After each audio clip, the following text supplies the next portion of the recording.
Hey guys, how's it going? Welcome back to the channel. And as you know, this week is Resident Evil 4 week. So the game comes out on Friday, 24th March, which I will be live streaming on Friday from 9 a.m. UK time. And we have already had the trophy list be leaked over the last week or so. So I thought I'd go through the kind of platinum and preview what trophies are required and a breakdown of the trophy list for the platinum. So all in all, we are looking at 40 trophies, including the platinum. And it's kind of, I'd say, a fairly traditional Resident Evil trophy list. If you've played the 2 and 3 remake, etc., or if you've done 7 and or 8, you know that there's going to be multiple playthroughs, a couple of S-rank playthroughs, and some with just using certain weapons or no healing items. So I've broken down the trophies into about 6 categories altogether. So there's 5 trophies for weapon-related trophies. There are 5 trophies related to collectibles and treasures. There are 3 trophies related to a shooting range. There are 4 combat trophies. There are, from what I gather, 13 story-related trophies. These are not necessarily mean they're going to auto-pop, but they're related to doing certain things in the story a certain way. And then there are 9 playthrough trophies. So some of the trophies are pretty straightforward, and I should have made clear from the get-go, there'll be no spoilers here. I'm not going to reveal anything. I'm not going to reveal any trophy descriptions, and I'm not going to reveal anything I know about the story. So there's some kind of very basic traditional trophies you expect: parry an enemy with a knife, upgrade a weapon. These are trophies we're all going to get in our first playthrough very comfortably. Then there's a few other things such as defeat 3 enemies at once with a flash grenade. So there'll be a certain combat ones where I think when you find a good place to do them, you should kind of maybe use that area to kind of try and get that trophy. Then there's quite a few, in terms of the story related ones, there's quite a few where you have to do a certain section of the game a certain way. I've never played Resident Evil 4 before, so I'm kind of reading the descriptions, and I don't really know what part they're obviously referring to, but you know, there's, for example, one is to get through a certain section without taking damage, for example, escape a certain way without taking damage. In terms of collectibles as well, it seems to be treasures the big thing, so I think you're going to get treasure maps in this game, and you have to kind of go and find them. There's also a trophy for selling a treasure for a certain amount of money. So there's also 3 trophies for things related to a shooting range. I don't know if that's part of the story, if that's some training section. I don't know, but there are 3 trophies there.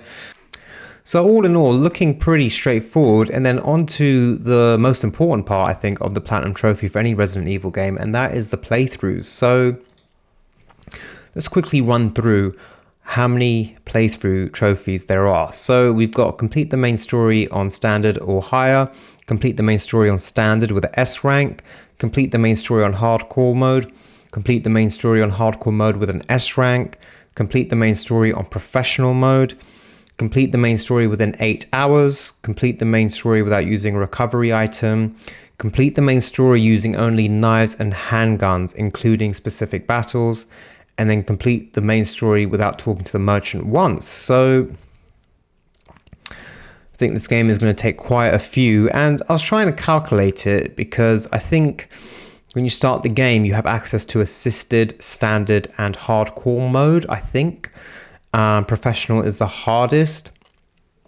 So I think if you wanted to do it in the least amount of playthroughs, I think I calculated it to be 4 playthroughs, and my thinking is you could complete the game first on hardcore, which would get you the trophy for hardcore and standard, and then you could complete the game on hardcore with an S rank, which would obviously get you the trophy for completing it on standard with an S rank, I presume, and then you complete it on professional mode.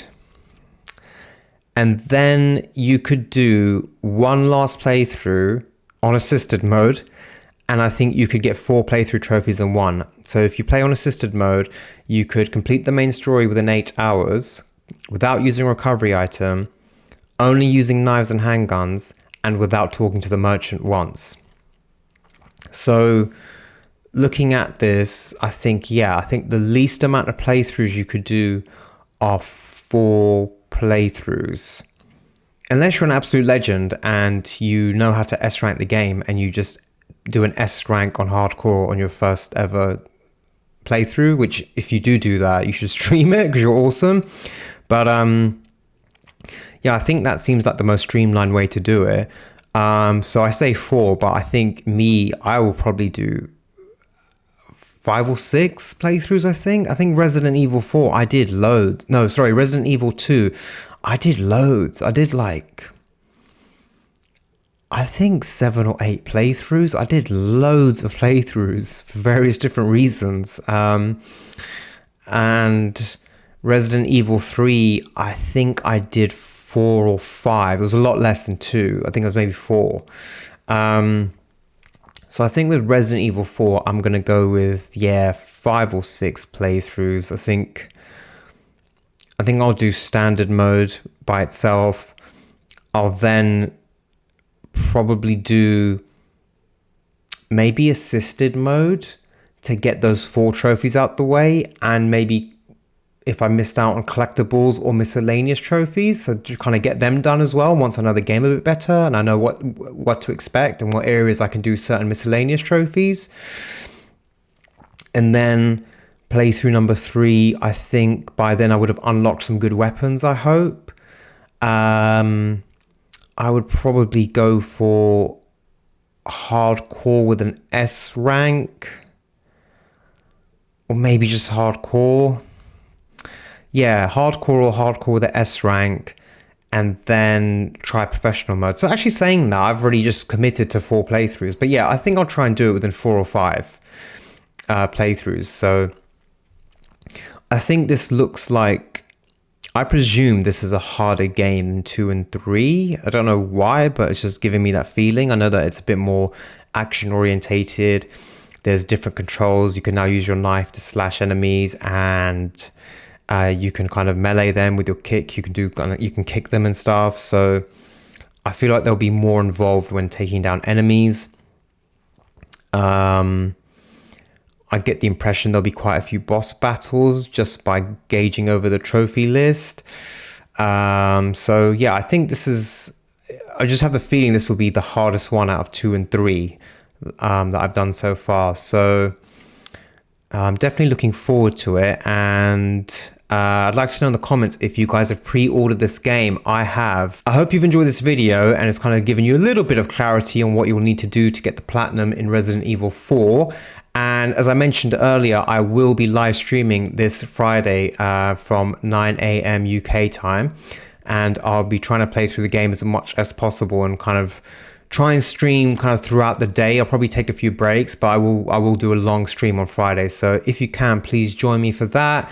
And as always, if you enjoyed the video, please hit the like button. If you've pre-ordered the game, please let me know in the comments. And if you're enjoying watching content like this, please subscribe to the channel. Thank you for watching. Have a good day and take care. I'll let myself out.